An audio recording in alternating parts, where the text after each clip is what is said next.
Good evening, everyone. Nice to see you all here. I'm so impressed by the turnout. My name's Robin. I work for Confluent. So Confluent, not Confluence. We're nothing to do with wikis, but we're lots to do with Apache Kafka. So Confluent, one of the companies, contribute to the open source Apache Kafka project. We have our own distribution called Confluent Platform and our own managed service called Confluent Cloud. So out of interest, who's using Kafka today? Like day in, day out, I do Kafka. And who's never ever used it? Okay, and who's kind of like tinkered around with it a little bit, but not much more than that? Okay, good stuff. So this evening, I'm going to talk about something called ksqlDB. It's part of Confluent Platform. I'm not going to go into Kafka in detail itself. So there was a great talk before me about Kafka streams. I will talk briefly about what Kafka is itself, but quite a lot of you know it, and there's a ton of good resources online if you want to learn more about Kafka. So people who know Kafka will know that it's a distributed commit log. If you don't know Kafka, welcome to Kafka. It's based around this commit log. It's an append only immutable event log. So you produce events to it and you can consume them off it, but you can't go back and change stuff. It's immutable. And it's distributed, which makes it highly scalable, and you can partition your data for scale and throughput and so on. And that's Kafka in a very small nutshell. But there's a lot more to Kafka than just a distributed commit log. You've got the APIs around it, like the producers and consumers. You've got the integration API with Kafka Connect. And you've got a stream processing API, Kafka Streams, which you heard about previously. So that makes up Apache Kafka. And Kafka itself is an event streaming platform. It's not just a little message bus. It's not like a message broker. It's not kind of like a way to pipe data from like here over into there. Kafka lets you process your data as it passes through. It has built-in integration capabilities. You can do a lot more with Kafka than just kind of like use it as a dumb broker. And the reason you might want to do that is that the data that we work with in Kafka, a lot of the time we need to do things with it. Very rarely does data happen, and then we're done. Okay, sometimes we just want to collect stuff and like chuck it into a black hole that we'll maybe call a data lake or something like that, but most of the time there'll be things we want to do with the data. We want to enrich it, we want to transform it, we want to drive applications from it, we want to analyze it, we want to do stuff to that data. And the data that we're working with in Kafka is events. And events are all around us. Most of the data that we work with in our organization are events. They're human-generated events, like customers phoning up and customers buying things. They're machine-generated events. Like in a factory, you've got like sensors on all the devices. In a network, you've got the firewall, you've got your syslog. All this data around us is events. And so we can use Kafka as our platform through which events flow, and we can process them. And there's a reason why you might want to do that in Kafka. Because when you consume data in Kafka, it's not deleted. Kafka is not like a transient like message bus, and like you read something, you subscribe, and it's gone. With Kafka, you produce an event to it, and it's stored in Kafka until you tell Kafka, okay, I'm done with that. Whether that's based on time or size, or indeed you can store data in Kafka forever if you want to. You can set like the retention super high. You can also use something called compacted topics. But it means that you can process the data and use the data in different ways. So think about a factory. You've got this kind of pretty common data, you've got information about sensors, you've got a timestamp, and you've got some readings. It's a factory that produces widgets, and we want to know, well, what did the widget weigh, and what was the temperature at the time that we produced it, and which machine did it come from, and what time was it? With that data, we can do a bunch of stuff. So we can do things like, well, let's set an alert. If a widget gets produced and the weight is kind of like outside the threshold, we want to know about that. So we need to process that data as it's occurring. I guess we could kind of like process it afterwards and say like, oh yeah, by the way, last week we produced like 10 million useless widgets. Or wait until next month when people start phoning up and returning things, saying like, well, that was not much use. But by analyzing the events as they happen, you can start to pick up these things. But you also want to know, well, what's happening in the factory? How many widgets have we produced this hour? Broken down by production line, what's going on, and like just looking at those numbers. And people want the dashboards, they can see what's going on operationally. Or maybe we want to take it a little step higher, we want to aggregate and see what's going on, what's the temperature across different types of sensors, and maybe we want to say, well, that temperature, if it goes above a certain threshold, we've got a problem with that. And then we also want to use that data, and we're going to put it downstream somewhere. We're going to put it downstream for ad hoc analytics. We're going to put it downstream and use it to train machine learning models. But the data starts off as these events. And sometimes we want to process them straight away, and sometimes we want to process them later, but they start at the same place. So these events that we're going to process, we're going to use stream processing on it. So using the idea of widgets, we've got red widgets and we've got yellow widgets, and these happen over time. Okay, it's an unbounded stream. Maybe the factory kind of like shuts down overnight, but increasingly unlikely nowadays. But streams are unbounded. Events are continuous. That doesn't mean they have to be super fast. We're not talking about like, it's got to be big and fast data for this to be applicable. We're talking about events which happen, okay? I went to the airport and then I got on the aeroplane, and I can't go back and change that. I can maybe wish I did if it was a crappy flight, but these things are sequential, they're append only, and they keep on happening. So it's an unbounded stream of events. And we want to process that stream of events. We want to say, well, of these widgets that we're producing, we've got red widgets, yellow widgets, and then we'd like to pick out a separate stream just of red widgets. So this is like the most simple example of processing a stream. Some stuff happens, and a dependent application or something else is only interested in a subset of those events. So as they're happening, we can say, well, let's filter those down and just pick out a new stream. We've got an application that wants to subscribe to that stream because it needs to know when a red widget happens. It's not interested in yellow widgets. So we can do that. We can use Kafka streams. We can write ourselves some Java code. We can bring it into our application and start filtering the data that way.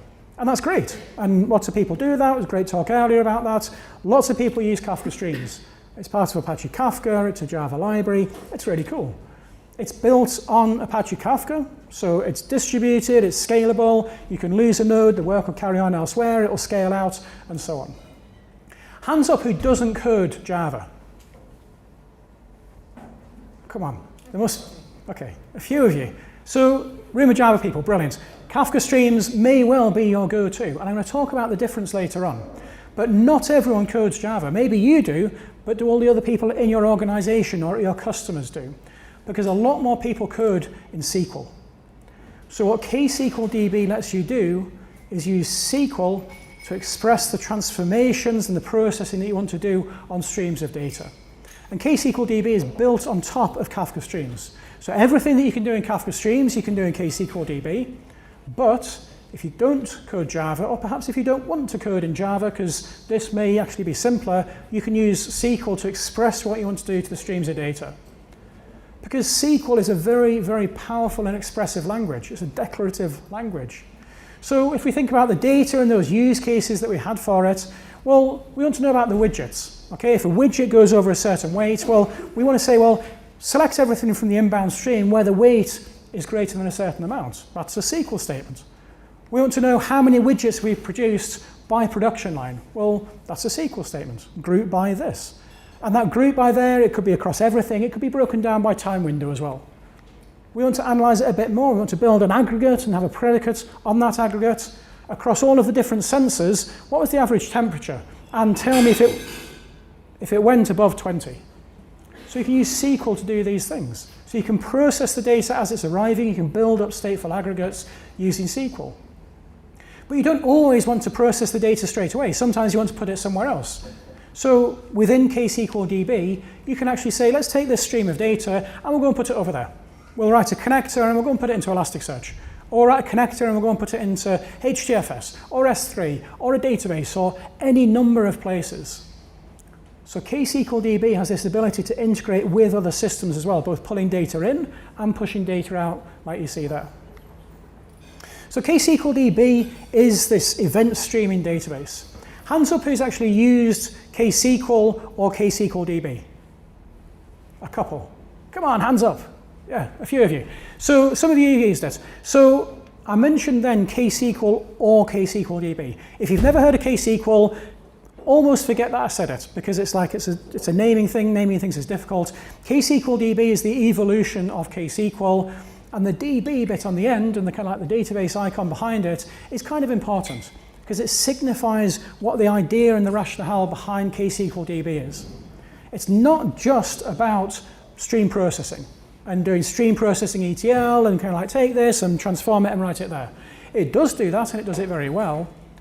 But ksqlDB builds on this idea of we have an immutable event log, and these events are built up over time, and we can take those events and we can replay them to give us state. And that state we can query from ksqlDB. So instead of saying we're going to have our events over time and we need to query the state, we'll have to write it somewhere else for our application to query. In ksqlDB, it can actually act as a DB, as a database, and our applications can query that state directly. So that's kind of why it's called ksqlDB now rather than just ksql.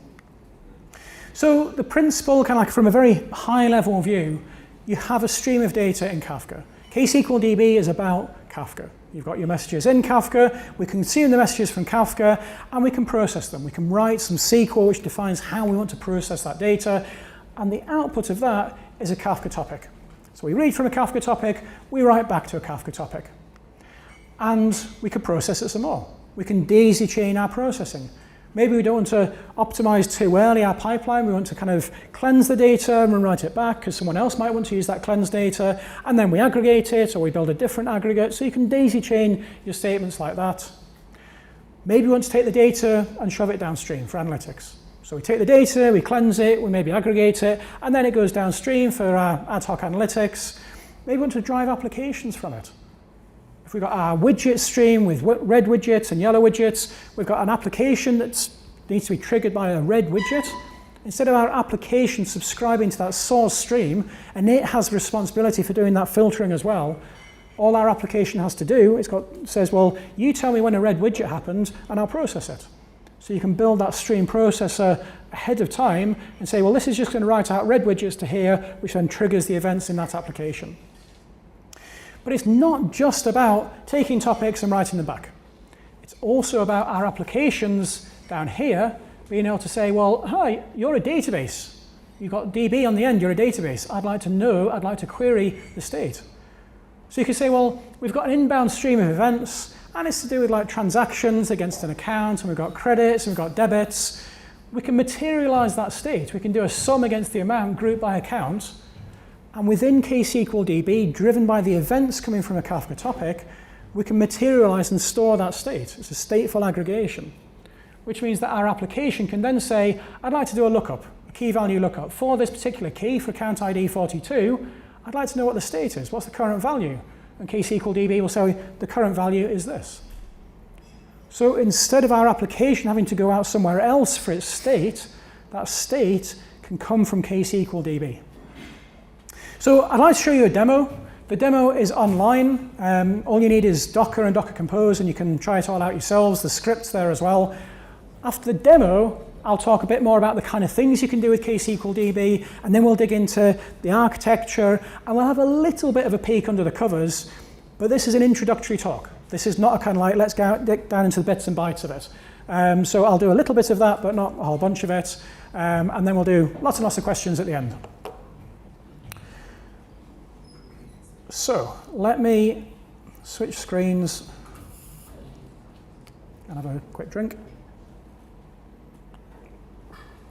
Okay, normally I have to ask, can you read the text at the back? But this projector is awesome, so I presume you can see it. If you can't, there are seats at the front. So like I say, the script for this is online if you want to try it out yourselves. I'm using it to save copy and paste errors, which is always embarrassing in a live demo. The first thing I'm going to do is I'm going to create a stream. So in ksqlDB, we have this concept of streams and also tables. And I'll talk about tables a little bit later on. But in ksqlDB, a stream is pretty much like a Kafka topic, except we've got schema. Schemas are super important. If you've listened to other talks that I've done, I always rant about schemas and their importance. I'm not going to do that too much here, but schemas are important because schemas let us work with sources of data instead of having to kind of like pass around a whole bunch of files before we can actually use that data. So we're going to define the schema on the data, and the stream that we're going to create is going. Do I need to move the screen, the window up? I can see lots of people doing this. If I do that, is that? If I do that, is that okay? Better? Awesome. So it's going to be a stream, and it's going to capture people's movements. It's super creepy. We're going to track people and where they're at. And we've got three fields. We've got the timestamp, when was the reading. We've got the key, which is who's the person who we're tracking, and then we've got the location. So Kafka messages are key value bytes, okay? And also they have a timestamp. So we're going to take advantage of the fact that we've got the metadata within the message for a timestamp, we've got the key within the message that we're going to use for the person. So the only actual value that we need to store here is one, which is just the location. I could have a bunch of other fields there. It just so happens the simple schema that I want fits into those three buckets nicely. We're going to use JSON to serialize the data. We could use Avro, we could use CSV if we felt daft. You can also read CSV and JSON and Avro into these. We're going to say we want a single partition because at this point we're creating a topic in Kafka. And the topic we're going to create is called movements. So we say create stream, and now we've created a stream. And I can say show me the streams. And it says here are your streams. You've got one called movements, and it's backed by a topic called movements. And if I say show topics, we can see we've got a topic there called movements. Guys, I don't mean to be rude, but if you want to chat, would you mind? Sorry, just because I can like... Okay, thank you. So into our topic, we're going to query it. So we've got a stream. I'm going to say select these values from the topic. So we're going to select the row time, which is the Kafka message timestamp. We're going to use a function. We're in SQL, we can use functions, so we're going to cast the row time, which is an epoch big int, and not many people can read those. We're going to put in something a bit more readable. We're going to take the row key and we're going to alias it to person, and we've got the location. So you'll notice this is pretty much SQL. Before someone asks, it's not ANSI compliant SQL, but it's SQL. And I'm doing things like I'm modifying the schema. I'm saying instead of a column called row key, I'd like you to call it person. And instead of this field here, I'd like you to apply a function to it and reformat it and give it a new column name. So the kind of things that you would do in SQL, you can now do to your messages in Kafka. Select this stuff from movements, and there's this thing here called emit changes. I'll explain all about that later. So, show me all the messages in this topic. And it says, well, okay, press Control-C to interrupt me, but there's nothing much yet. Because we've just created the topic, there's no messages in it. So let's create some messages. So we're going to fire up another instance of ksql. So here I'm using the ksqlDB command line interface. And we're going to do something else, which is nice with ksqlDB. You can insert messages into topics. So instead of using Kafka console, producer, and all that kind of stuff, you can actually do it all within ksql. So insert into movements Robin, and I'm in York. And now up there we see, okay, that stream has now got data. A message arrived on the Kafka topic. I inserted it using ksqlDB, but it's just a Kafka topic. So it could be whatever producer you're using, whether you're in Java or C++ or Python or the REST API, however you're getting data into Kafka, it's into a Kafka topic, and we can now see that within ksqlDB up here. Let's insert another one. I was in Leeds, and then I flew to, well, I got the train because the flight was cancelled, to Brussels, and I went to Amsterdam. So all of these things are happening. They've got timestamps associated with them. They've got a key, which is me, and we've got the location. So ksqlDB is showing me the values within the topic, but with a schema applied to it. Now, it's SQL, so we can use predicates. So we can say, select all this stuff from movements where the location is Leeds. And because we're not quite sure if people have put uppercase or lowercase or something in between, we can say, well, let's apply a function to that. Okay, so lowercase location is Leeds. And now it says, well, okay, there's nothing. You think, well, hang on, we put Leeds in earlier. It says so there, okay? That's because ksqlDB by default here in my session is saying consume from the latest point in the topic. But Kafka persists data. It stores data in a topic. So what I can say here is, set the offset reset back to earliest. So if you know Kafka, you'll know what I'm doing here. But we can say, instead of starting at the end, start at the beginning of the topic. Which means that when I rerun that query, it says, okay, let's go back to the beginning of the topic and see which messages match that predicate. So we can filter data as it arrives and filter existing data as well. So now if we insert some more data, I was in Amsterdam, and then I came to the lovely city of Krakow. And then I flew back to Leeds, and you can see you pick that up there. So as messages are arriving, it's filtering them, and it writes them up there if it matches that. It's moderately interesting to be able to inspect the data and print it out to the console. It's actually pretty useful if you're trying to debug a system and you want to have a poke around the topic and see, well, we've got this data flowing through. It's either coming in like super fast or it's a really wide topic. Well, with ksqlDB, you can say, well, if it's an Avro, you simply point it at the topic and it picks up the schema from the schema registry. If it's JSON, you have to type it in, which is another good reason to use Avro. But you can then say, from this topic, just show me messages that match this thing I'm interested in, this funny thing that keeps on happening, we can't quite spot it when it's scrolling by, or just show me these particular fields. Out of like 255 fields we've got in the payload, I just want to see these ones here. So you can start inspecting the messages as they pass through, which, as I say, is kind of useful. But more useful is actually being able to write that back into Kafka. So we can do that here. We can say create stream. So this query here, I could simply say create stream foo as. That's all you need to do to write your stream processing application, because now it's going to say create this stream as the output of this select statement. And it's a continuous query. So if I do that, it says, OK, I've created it. We don't see anything on the console because it's an application that's now running in the background.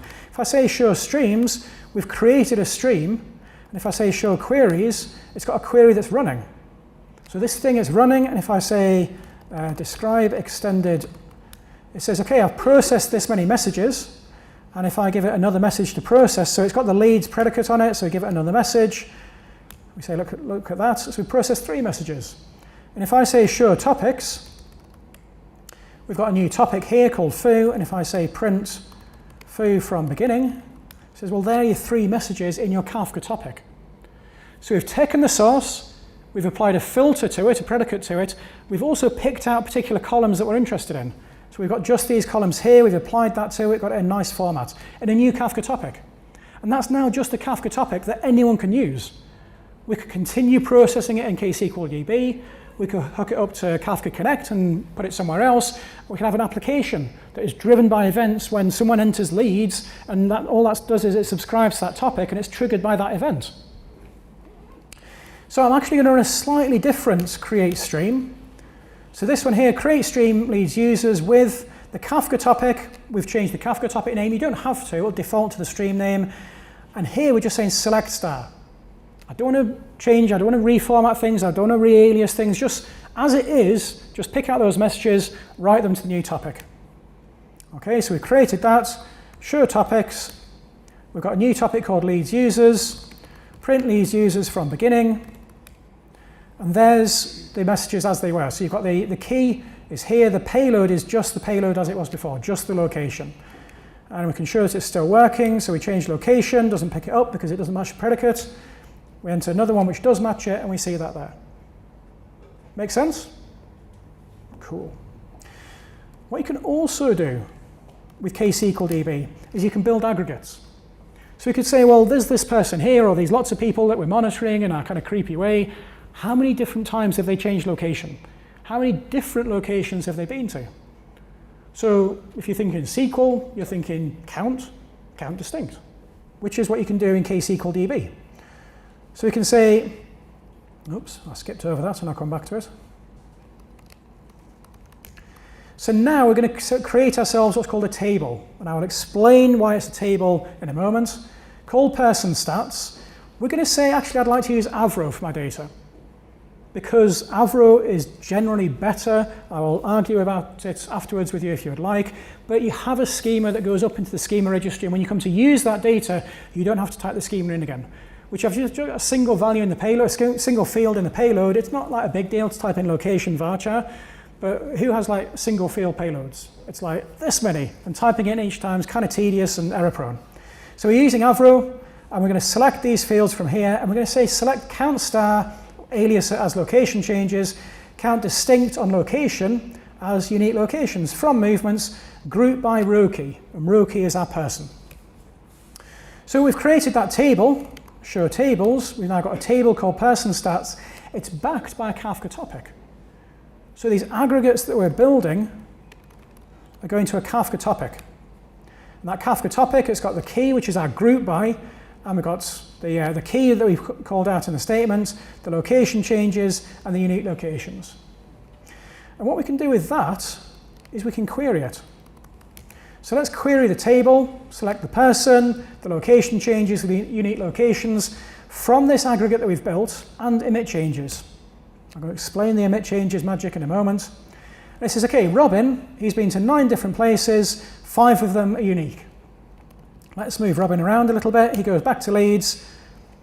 Okay, and the location, okay, he's been to 10 different places. Oh, sorry, 10 location changes, but the unique one stays the same. So our table has re-emitted its state because the aggregate changed. So if an aggregate changes, it re-emits it. But we can go back to the table and we can say, what's the current state? And this is where the whole table business comes in. Because the current state for the key, and the key is here is the person, this is the current state. That's the current state of that aggregate.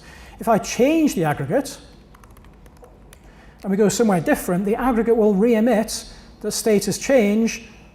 But if we go back to it and say, what's the current state? It'll say, well, this is the current state. Because in a table, a key has a state. A key has a value. You can have many different keys, but keys have a value. So that's the difference between a table and a stream. So aggregates are tables, because aggregates are for a particular key and optionally for a time window as well, and a value. And they've got multiple values. We've got this value here and that value there. So a table has got the key and the values, but it doesn't have to be an aggregate. You can also say, well, that topic that we had before for movements, and here I'm not creating any new topics, I'm simply saying, I would like you to treat this topic here as if it were a table, which means when I query that table, I want to know what the state is for each key. It's a semantic construct. It's the same stream of data underneath. We've just got different semantics on top of it. So when I select from that table, it says here is the current state. And the current state is going to be me and where I'm at, which matches up with this. I'm in Leeds Town Hall. We go there and we're going to go to the pub instead. And it says, well, the state has changed. So I re-emit that state. We query the table. What's the current state? And it says, well, the current state is that. That's where they currently are. If I fire up another session and show you querying the same thing against the stream. Okay, so let's make ourselves a bit of space. Now I'm querying the stream. It's the exact same query. Let me show you on here. It's the exact same query, except this says movements T, because it's the table, and this says movements. Both of them are backed by the same Kafka topic, populated by whatever API we're using to get data into a Kafka topic. We're simply saying to ksqlDB, read that topic, and I would like you to model it in different ways when the user asks a question. So we go to the table and it says, here is the current state. We go to the stream and it says, here is the stream of events. So the stream of events, you add in a new event, you get the streams. Okay, we forgot to set the offset. Here is the stream of all the different things. And you'll see that the latest one here matches up with the latest one there, because we change the state, you get a new entry in the stream, and the state changes. So this is called the stream table duality. This idea that you can go from a stream and make it into a table that comes from the same data. And if you think about this, all you actually need in your applications is to capture the stream of events. From your stream of events, you can rebuild the state whenever you want. But if all you capture is state, like something happened, I'll write it to a database. Something else happened, I'll write it to a database. That's just lumps of state. So you can't do the cool stuff against the stream, like how many times did they change location? Now you have to wire up something different to your database to capture the changes and so on. So all you ever need are your events.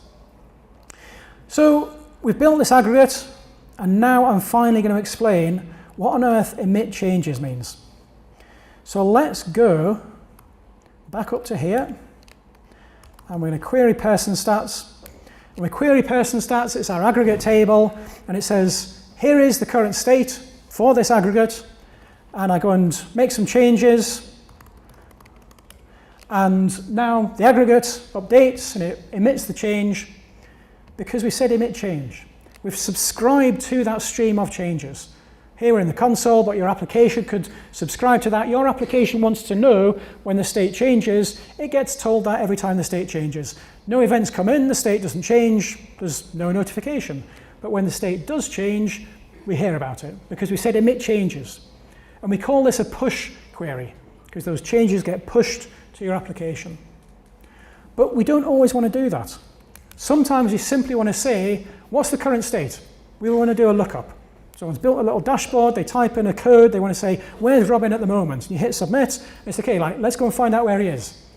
We've got a series of events tracking where Robin is, and ksqlDB materializes that, and it says, okay, here's where they currently are. Or how many times has he moved around? Well, here's the current value.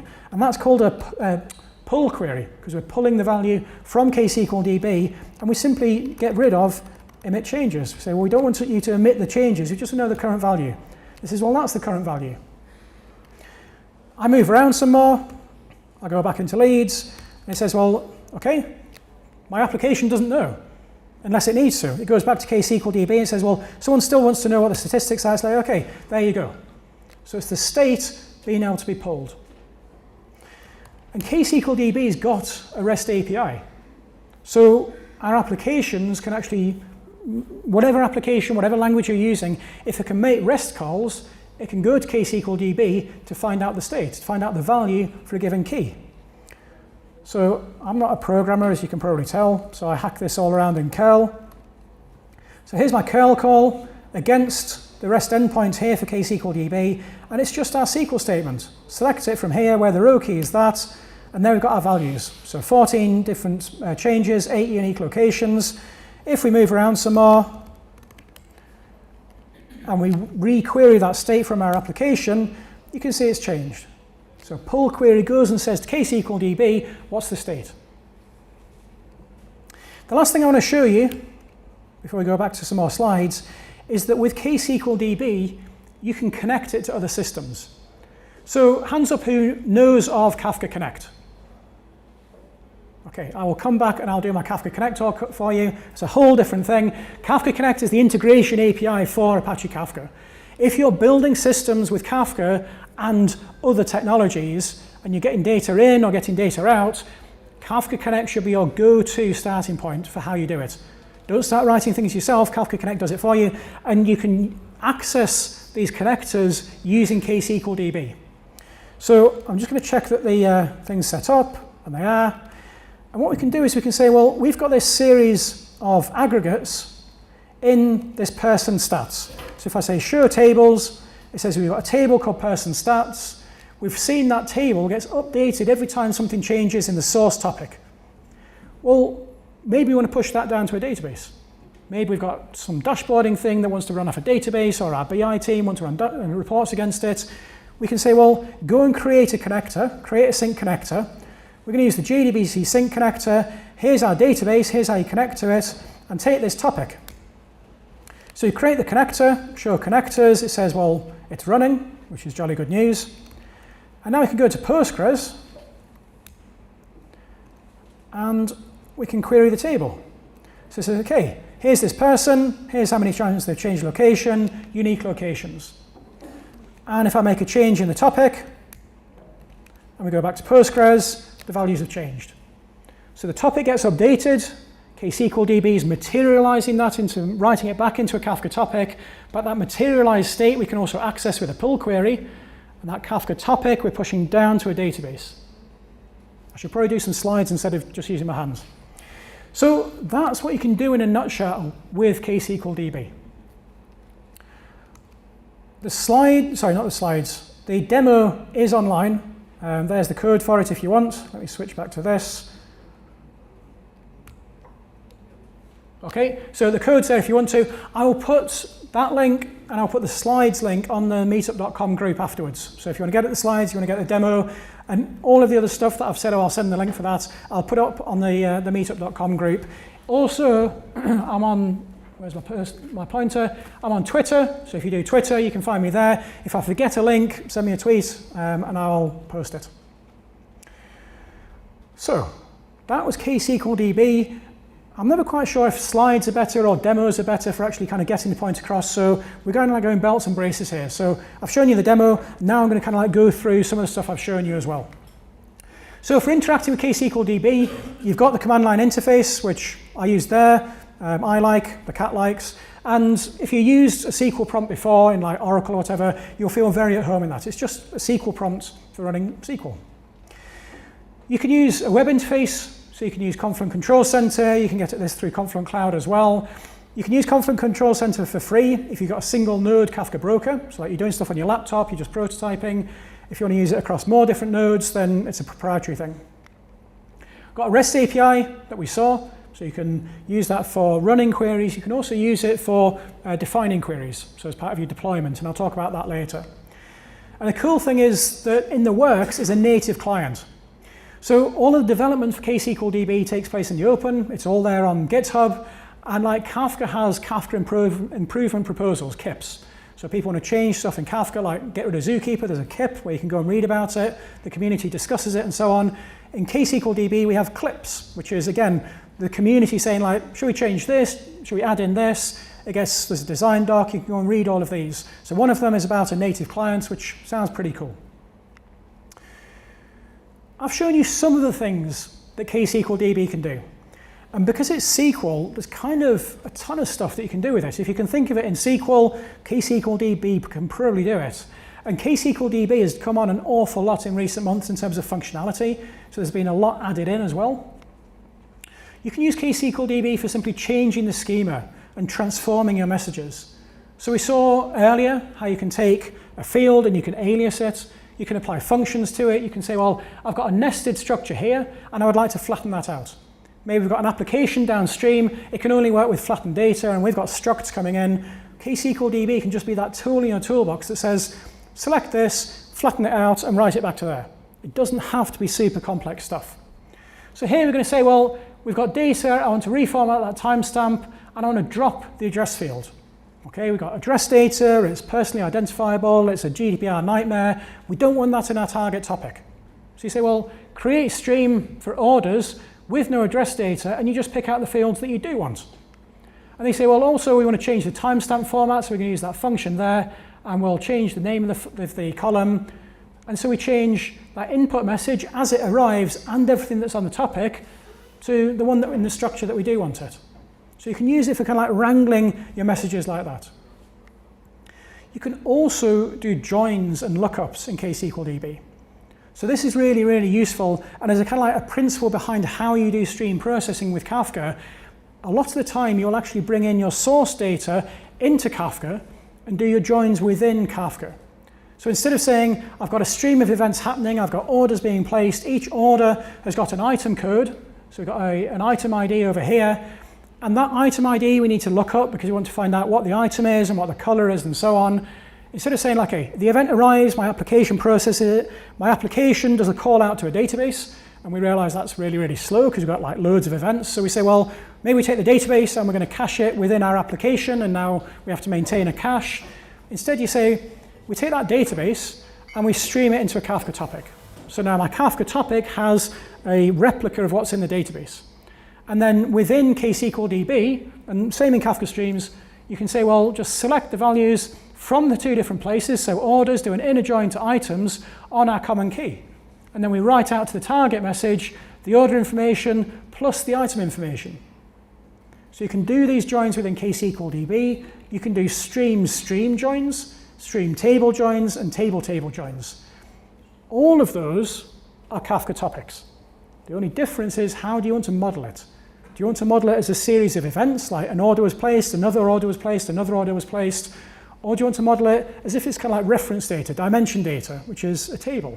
What's the value for this key?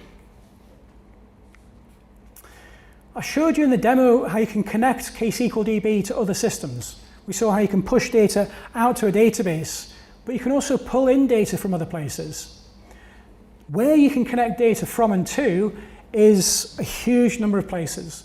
So there's hundreds of connectors. If you go to Confluent Hub, you can see all the different connectors that are available, and you can access all of these with ksqlDB. So you've got data in a database, you've got data in message queues, in Rabbit, in Active, and flat files, in REST endpoints. Wherever you've got data, you can stream it into a Kafka topic. And you've got data in a Kafka topic, you can stream it out to numerous places. So you say, create a source connector, create a sync connector, and off you go. If you're not using ksqlDB, but you are integrating with other systems, please look at Kafka Connect. That's my one word of advice, or there'll be lots of words of advice, but that one particularly, please take that away. Kafka Connect is how you should be doing your integration almost all the time. And you can access it using ksqlDB as well, but it's not unique to ksqlDB. Right, let's talk about a bit of theory. You're very quiet. Anyone got any questions? Yeah. So speaking of adoption of this product, so yeah. how performant is it? So imagine reality. You got a pretty huge Kafka topic where you accumulated, let's say, hundreds of gigs of data, and you want to calculate some aggregate. Let's say taxes, sum of taxes. So and then you hit this SQL-like query.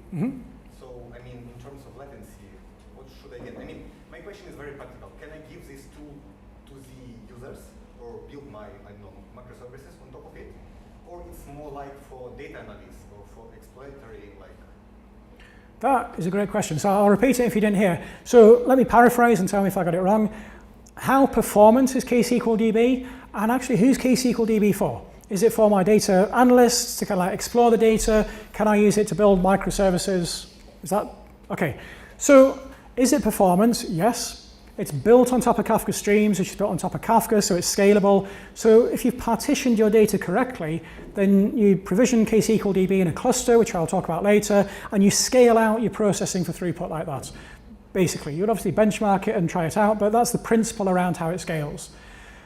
Who's it for? It is not, in my humble opinion, for ad hoc querying.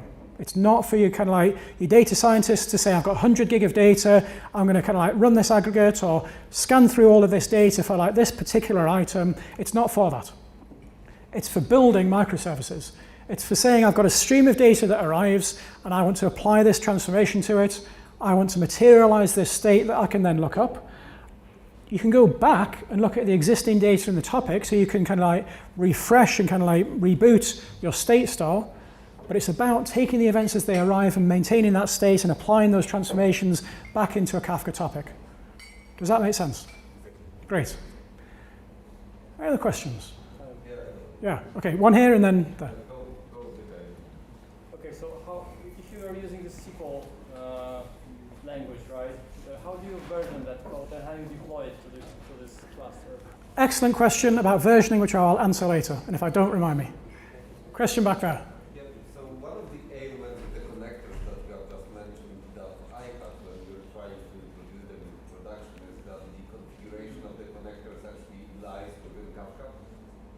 Okay, that sounds interesting, and we'll come to that at the end if that's all right, because that sounds pretty specific, and I'd love to hear about it. But let's talk more about ksqlDB, and then I love Kafka Connect, so we'll talk about that as well. Whoa, loads of hands. One more, and then I'm going to talk some more, and then we'll do more questions. So if you're using SQL, what's the transport? It's React, or it's like for example, are you JDBC connector or something else? I missed the beginning of the question, sorry. If you're using SQL... Yeah, well, in Java you have the JDBC connector, right, which is sequential. Can you have like a reactive driver for this database? So at the moment, the API for ksqlDB is a REST API that you can connect to. There's a native client in the works. If you want to read more about that on the GitHub issues page, there's the design document and so on. I'm going to keep on talking, and then I'm going to do some more questions, if that's okay. You seem determined. Go on. How do you manage the security part in ksql? For example, Kerberos or SSL? I'll answer that later, if that's okay. Let's keep talking about streams. No one wants to know about streams and tables. I'm determined to talk about streams and tables, so I will, because I'm stood here. I'll answer lots of questions afterwards, okay. So we have a Kafka topic, and Kafka topics are just key value bytes. Okay, which is why we need to care about schemas. So within our message, we've got a timestamp, we've aliased the person as a key, and then we've got the value. We've got a ksqlDB stream, and a stream is our topic plus a schema. Because up here, we've just got bytes. So I've said, well, we're going to take it as if it's JSON or something, and we can like deserialize it so we can see it like that, but on the topic, it's just bytes. So we deserialize that, we specify how do you deserialize it, it's Avro, it's JSON, or whatever, so we now have a schema. and we've got a table. And so the table is the same thing. It's a topic with a schema, but it's the value for a given key. It's the latest state for a given key. But it's the same topic underneath. So the message comes in, on the stream we have that, on the table we have that. It kind of looks the same at the moment. But then another message comes in the stream, we can see the update. In the table, the state changes to reflect the change. And then we have more messages come in, the stream shows each of the individual events, the table shows the current state for that key. If we had different keys, if it wasn't just me, I'm ever so narcissistic, it's just me in this, but if there were other people, and the people is the key, then you would see on the table, you would see 2 rows there, or 3 rows there, however many different keys you had, and the value for those rows. And we can also do stateful aggregations. So we can say, with these messages as they come in, I would like to aggregate that. I would like to know how many times has this person moved around, how many different places has this person been to. They're just SQL statements. And as the values come in, the aggregates will re-emit their status. Or they will update their status, and if you're running it as a continuous query, you see that update. You can also run it as a windowed aggregation. And I didn't show this in the demo, but you can say, instead of going across all the events, which you probably wouldn't always want to do, you can actually say, what's the sum, what's the count, what's the average, within a given time frame, within the last hour, within the last 5 minutes, within the last day, whatever. And you can do that with hopping windows and tumbling windows and session windows. And these aggregates, we can persist as a table. And it's a table because it's not a stream, which doesn't actually explain it, but it's not a stream of events. It's the state. And our key for that state is the group by, and if we've windowed it, then it's also the window start time as well. So we can create that table, and that actually gets persisted within ksqlDB within a state store. And I'll talk about how very briefly later on. So this state store within ksqlDB, we can query it. We can query it using a pull query. We can actually say, you've got this state. It's almost like saying, like, you've got Oracle, Postgres, MySQL, they hold state, and we can query that state. In ksqlDB, it maintains that state, driven by a Kafka topic, and we can query that state. Now, there's some caveats around that. You have to specify a row key. You can't just, like, say select star and it'll see everything. But if you want to do, like, a key value lookup, you can do that, and that's evolving. Again, check out GitHub to see the progress on that. But you can also do a push query. You can say, just show me every time that aggregate changes, every time a new message arrives that would affect that aggregate, I want to know about that. I want to subscribe to that stream of changes.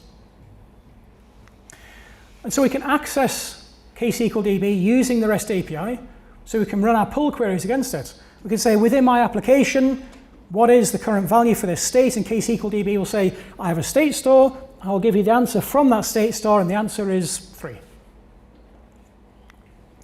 So pull query, point in time, and it returns straight away, kind of like going to a regular database. Push query, you subscribe to the stream of changes, and because the changes come from a Kafka topic, and Kafka topics are unbounded, a push query never exits. It's a continuous query until you kill it. So, what some of you have been waiting for, under the covers. This is I should say, brief look under the covers, because this is an introduction to ksqlDB. This is not a deep dive into it. So I'll talk about it a little bit, and then I might do some questions, and I'll probably answer those questions by saying, go and look on GitHub, or join the Slack community, which I'll tell you about later. ksqlDB, at the very, very, very high abstraction, simply consumes from Kafka topics and produces to Kafka topics. That's all it does. But it obviously applies transformations to those, it maintains state, and so it does that using Kafka streams. If you go and actually poke around when this thing's running, it's just Kafka streams topologies under the covers. So if you're at home in Kafka streams, you look at ksqlDB when it's running, it's like, oh, I recognize that. Because ksqlDB takes your SQL statement and it runs it as Kafka streams. And it persists the data, the state store, using RocksDB. It runs within a JVM, so it's got the Kafka streams and your RocksDB as a JVM, which means that you can kind of run it wherever you want. You can run it in Confluent Cloud, which we would love you to do as a managed service. You can also run it yourselves. So you can run it on Docker, on Kubernetes, on bare metal, up in the cloud, however you want to do it, and run it yourselves. So if you're running it yourselves, in a moment, you will have to worry about, well, how do I scale it? You can run it as a single node. That's what I've got on my laptop, but you can scale it. So just like you have a Kafka, you wouldn't just have one Kafka broker. You have multiple Kafka brokers for capacity as well as resilience. Kafka Streams applications, you can scale those out. ksqlDB nodes, you can scale those out. So the workload as it's happening, if you've got a source topic and it's partitioned, that will get allocated to different ksqlDB nodes. If one of them dies, the other one picks up the workload. But, very important point, you don't just have a single ksqlDB cluster. Now this gets confusing because we've got DB in the name, and everyone thinks, oh, it's a database, and like we're going to use it for like processing stuff. It's like my data warehouse database. So I've got like one of those, and I'm really worried about what people are going to do and break on it, and we just have to like have one thing. We're not building like a data warehouse database. We're not building just like one big, huge database. We're building applications. So we're building a ksqlDB cluster that satisfies lookup requests from a microservice that we've written that wants to know our orders when they move into a status of completed. We're building a ksqlDB cluster to run a fraud detection process. We're running a ksqlDB cluster for people to like run stuff on and like monkey around with as a sandbox, but that's its own cluster. So we can isolate our workloads because we deploy it as we would do an application. Which also means it's not like one single central thing for people to worry about. Who owns ksqlDB? We don't want to centralize this. Well, you own ksqlDB. Your team, your business division, your project, however you deploy your applications and own your applications, it's just part of your applications. And in terms of deploying it alongside Kafka, you don't always just have one Kafka cluster either. So you maybe have like your primary Kafka cluster and you've got one ksqlDB thing that's running against it for order processing or something like that. But then maybe say we've got a couple of other applications, we don't want those to impact what's happening up here. And ksqlDB is a producer and consumer, so you want to be mindful of what it's going to do on your Kafka cluster, just like any other application would do. So you can say, well, we create separate Kafka clusters, and we're going to use Replicator or something like that in between them. So now we have our events coming in on one, we stream them down to a second one, and our ksqlDB clusters can connect up to that as well. So you think of it very much laid out like that, not just like one Kafka cluster and one ksqlDB cluster. So I said I'd talk about this a little bit. I think I probably answered it already. ksqlDB or Kafka Streams, given that Kafka Streams is how ksqlDB operates, given that when you run a ksqlDB query, it runs it as Kafka Streams, and given that you're all Java coders, why wouldn't you just use Kafka Streams? Well, maybe you will. That's fine. Kafka Streams is brilliant. Maybe you're already using it. Maybe you're a team of Java developers. You use Kafka Streams to do your stream processing. Happy days. But maybe there's other people in the organization who, instead of passing you a specification for, like, can you write this Java program with Kafka Streams to do my stream processing, here's my SQL statement that expresses, I would like to take data from here, drop these fields, and with this predicate, write it back onto Kafka so that I can do something else with it. They can write it in SQL. So now you can other people can write stream processing stuff. And as I showed with the clusters and how you deploy it, you can still isolate things and not let people bugger things up by like running daft things, but now more people have access to stream processing. And also, just as a Java developer, and you may disagree with me on this, writing a single line of SQL and sending it over REST API to your Kafka Streams, ksqlDB cluster may arguably be simpler than having to spin up some boilerplate and deploy a new Java application. Just saying, maybe. Or you can just go down the stack and write your producers and consumers. The whole thing is there available for you. You choose it based on your skill sets, choose it based on like complexity of deployment. An interesting point that kind of bridges the gap at this kind of interface here, certainly in terms of skills available, you want people to be able to write SQL to build these applications, but there's some functionality not available. Or you've got like bespoke business logic that you can't encapsulate within a SQL statement. You can write that as a UDF. All you clever Java people can write that as a UDF, deploy it to your ksqlDB machines, and now people can still use SQL to write those stream processing applications, but using the UDF. So all of this stuff that we're writing, all of these applications that we're writing, we'd have to kind of like deploy them somehow. So someone was asking about versioning, I think it was you. So the basic process looks like, I'm going to write some stuff, and I'm going to use the web interface, I'm going to use the command line interface, you probably start off with some select statements. Select it from here, select just these ones, use this function with this predicate, figure out your stuff, and then you put on the beginning of it, create stream as. So now your select, instead of writing to your screen, writes it to a stream, which writes it as a Kafka topic, or create table as select. So you've got your statements, and that now forms your code base. You take your SQL file, or your SQL statements, and to actually deploy it into a new environment, use the REST API to issue those statements to your target ksqlDB cluster. That's kind of what you need to do with it. In terms of versioning, this at the moment is not a particularly nice story. If you want to change your code that's running, you basically kill your existing one and start a new one. And it will start either from like where you're currently at in the topic, like the latest, or the earliest. So that at the moment, there isn't a way of saying like, this thing's running, and then we'll like pause it here, we want to change a predicate, or we want to add a new field, and like carry on from where we got to. It's kind of like all or nothing. So that answers it. It's not a very nice answer, but it's an honest answer. You probably start out with a single ksqlDB node, but you can cluster ksqlDB, so you cluster it for scale and availability when you get into kind of like later on mature environments. To monitor it, ksqlDB, you can use Confluent Control Center, just looking at it as consumers. You've got ksqlDB access there as well within Control Center. There's also JMX, so if that's your thing, you can actually start poking around under the covers and see what's going on there. Hopefully, this has sounded interesting. So I've got some links and stuff like that to share. The first, most important thing is hopefully you have April 27th and 28th already blocked out in your calendars. Kafka Summit's happening in London. There's a discount code you can use there. Again, I'll put that on the meetup group. Kafka Summit is 2 days of talks like this.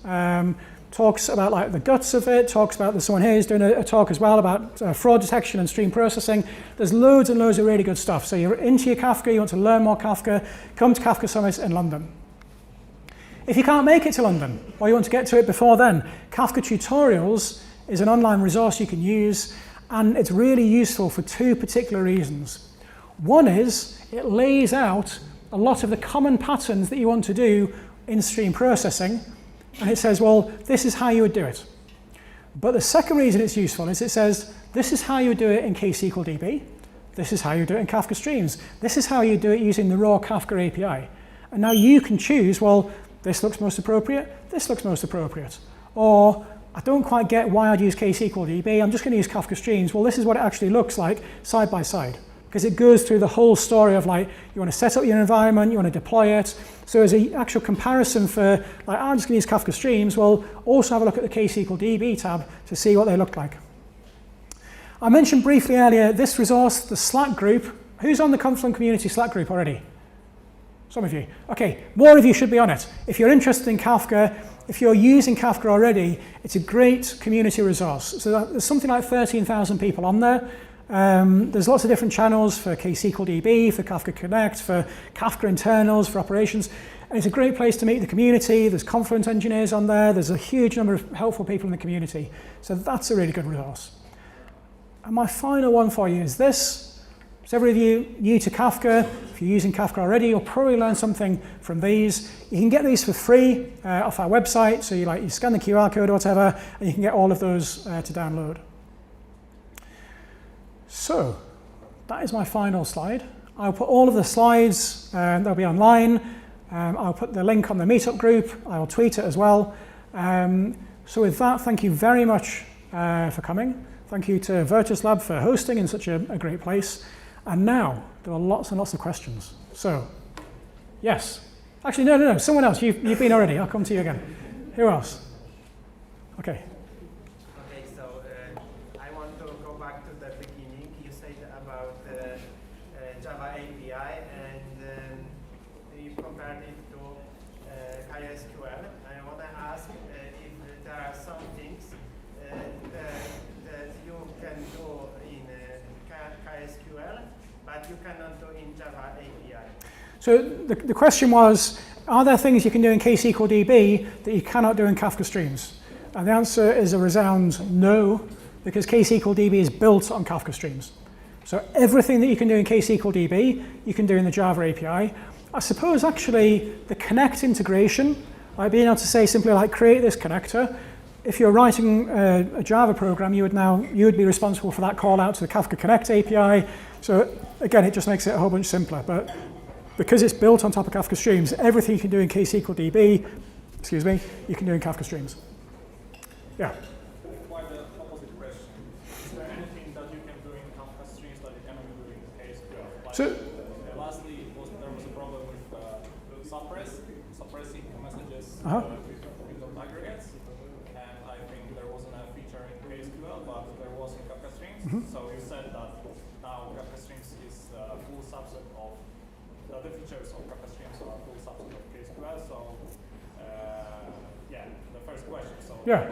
So the question was the inverse, which is, are there things that you can do in Kafka Streams that you cannot do in ksqlDB? And again, the answer is very much yes. So a couple of examples. Suppress, you mentioned. Foreign key joins, you can do in Kafka Streams, you can't do in ksqlDB. You'd have to repartition your data first. So yes, there are things, if only because Kafka Streams gets developed, and then ksqlDB has to kind of like build on that. So yes, there are things. So that would be another of the reasons that you would then end up dropping down that list there. You might start off at the top and then say, well, actually, I really need this thing. I'm going to have to drop down to Kafka Streams. So I generally say, like, you start at the top, unless like you're vehemently opposed to like anything that looks like SQL and you just want to write Java and then knock yourselves out. But generally start at the top, and if you find it's not doing what you want to, then by all means move down to Kafka Streams and processor API or DSL or whatever. But so it's different tools, different approaches. But they are very much subsets of each other. So you can do everything using the produce and consumer API, and then you've got Kafka Streams, then you've got ksqlDB. Okay? Okay. How do you approach testing? Carefully. On production, yeah. So the question was, how do you, sorry, let me put that back up. How do you approach testing? Within ksqlDB, there is a test runner. So you can define a JSON file that says, here are my inputs, and then here's my SQL statements, and here are my expected outputs. And it says, did it work or not? I think it's work in progress in that there's a REST API as well. So you can imagine stuff being built around that. But with the test runner, you can do an awful lot of it already. Yeah. So you mentioned that you can run a cluster of those KDBs. Yep. And there is a RockDB inside. So do you replicate one-to-one, or do you how do you achieve the So the question was, you've got ksqlDB, and you can have multiple nodes, and you've got RocksDB. How do you deploy that?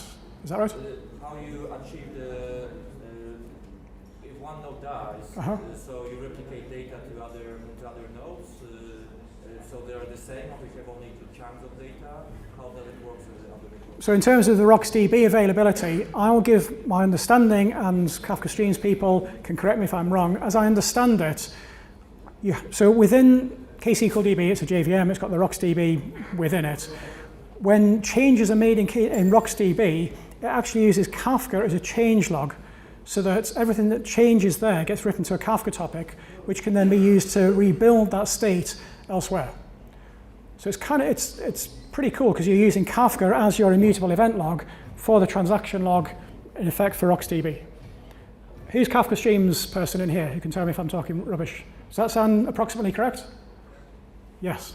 We have it officially. I had a question about REST. Just one moment. Does that answer your question? Kind of. For a better answer, go to here. There's a Streams channel. There's one of our engineers called Matthias. Probably you've heard of him. He will give you an awesome answer. The docs are also, the Java docs and so on are also online. There's a lot of material about how that kind of works. I'm not the best person to give it other than at that kind of like high level. So to sum up, you said that you don't need RocksDB replication because Kafka by itself, by the changelog, ensures the fault tolerance. Yes. Yep. But each node can have different view on the data. Yeah, so the data is partitioned across nodes. It's just that if you lose one node that's got one partition on, that would get taken over by another one. Yep.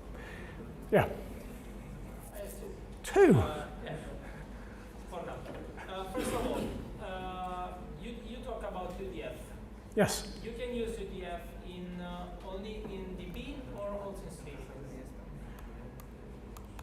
In streaming, in Kafka streams, do you mean? I mean Kafka in ksql and in ksqlDB. So the UDFs we're talking about here are for ksqlDB and thus ksql. Is that what you mean? Yeah, I mean I create my UDF.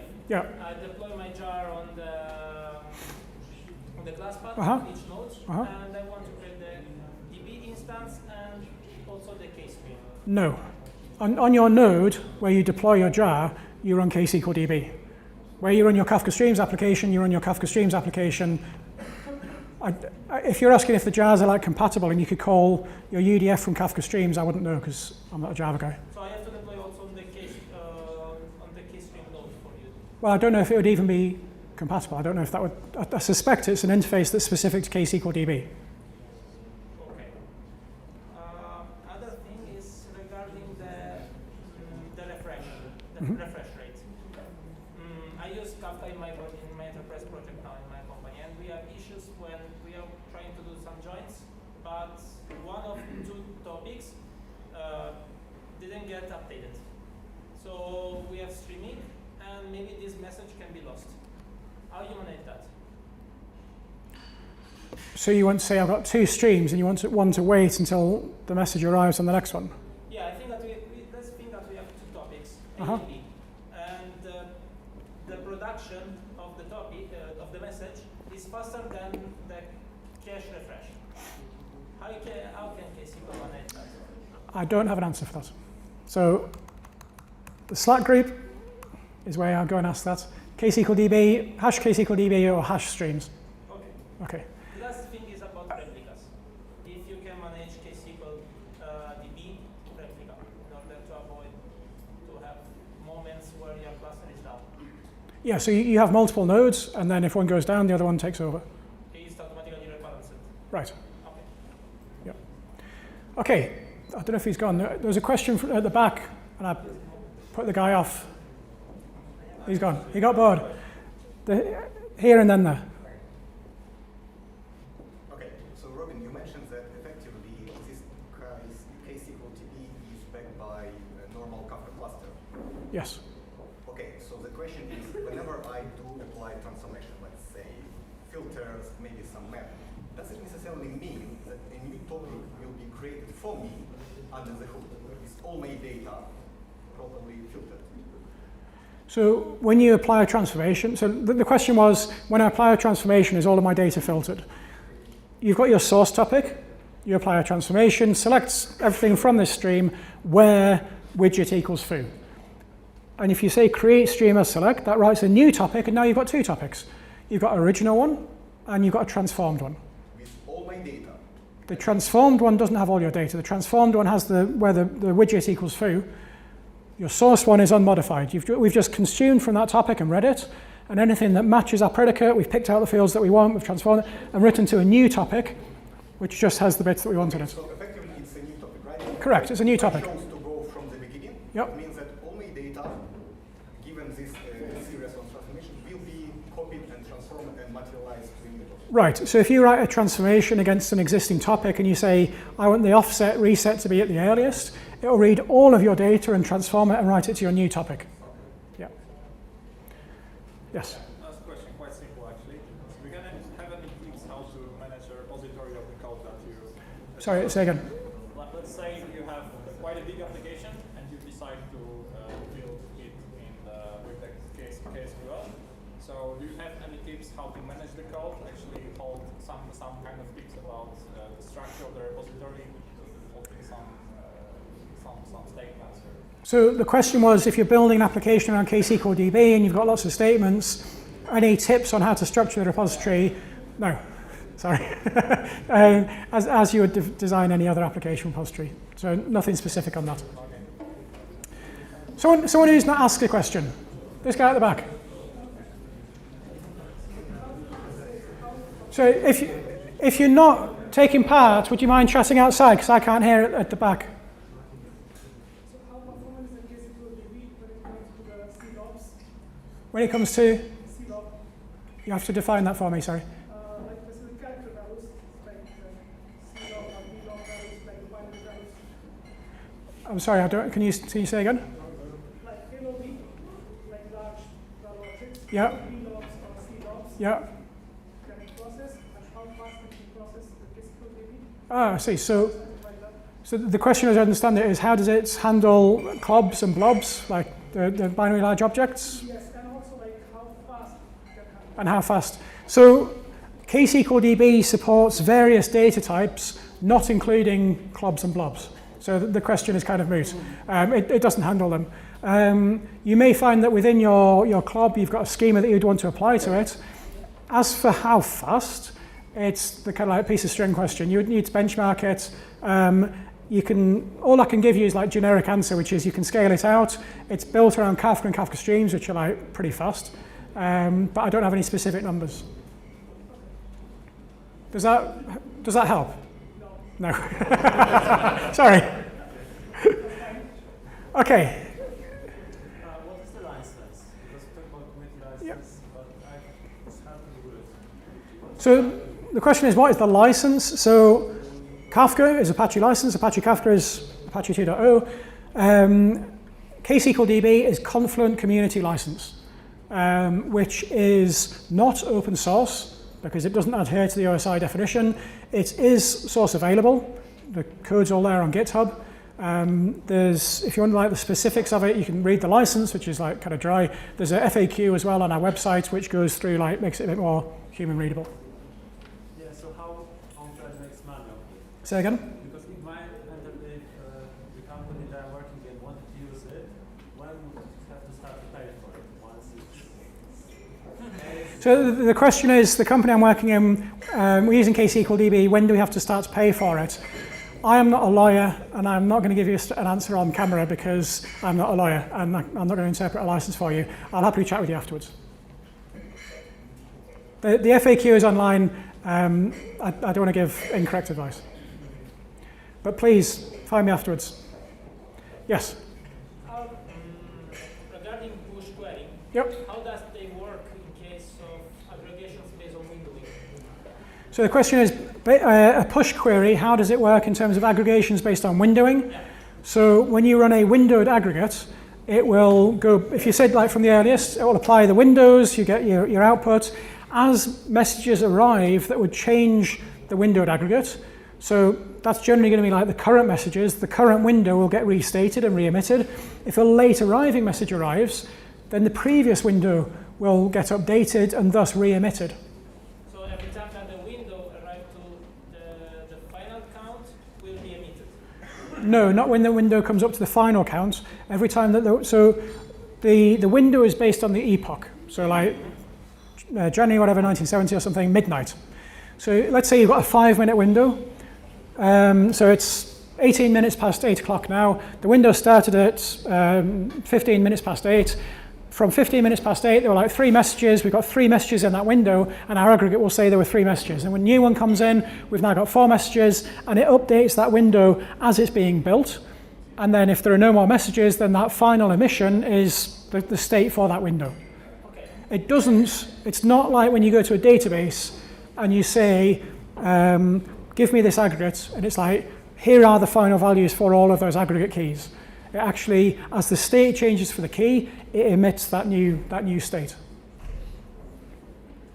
So since ksqlDB has this DB suffix at the end, does it necessarily mean that I get these AC guarantees maybe? I missed the last bit, sorry. Does it mean? AC, I mean. That's it, okay. So the question is, because ksqlDB has got DB on the end, do I get ACID compliance? No. But sometimes you don't actually need it. And there's a really good talk by Martin Kleppmann from one of the Kafka Summit keynotes recently, where he went through and argued that Kafka itself is ACID compliant. And it's an interesting argument. It is. It's an interesting argument, one which I'm not going to attempt to repeat, but the video is online. You go and Google for it, like Kafka Summit, Martin Kleppmann. It's a very interesting look at like what do we actually mean by ACID and how do you handle that in practice. So If you want to kind of like really dig into it, that's a great talk. But at the high level, no, it's not ACID compliant. Right, one more question, and then I'm going to get a beer. You say that you have answered now. How do you manage ACLs and security stuff like Kerberos? Ah, yes, I forgot. There are all these questions, and I forgot that one. So how do you manage security on ksqlDB? So Confluent platform has got role-based access control. Kafka's got ACLs, and the only answer I can give you, because I don't know in detail, is they all add up to like that's how you secure it, which is a fairly crappy answer, but I know that the pieces of the jigsaw are there. I don't know in detail. If you really want to know, find me afterwards. I can find out and get you an email, or again, Slack, which is why I put this slide there, because it's so useful. Go and ask the question there. Okay, that was just because in my case, we have different kind of security in terms of the cluster. Yep. So in this case, I think that ksqlDB should behave in a different way in terms of different configurations. Absolutely. Okay, right, I'm going to get a beer. I'll happily chat if people have got more questions. Thank you very much.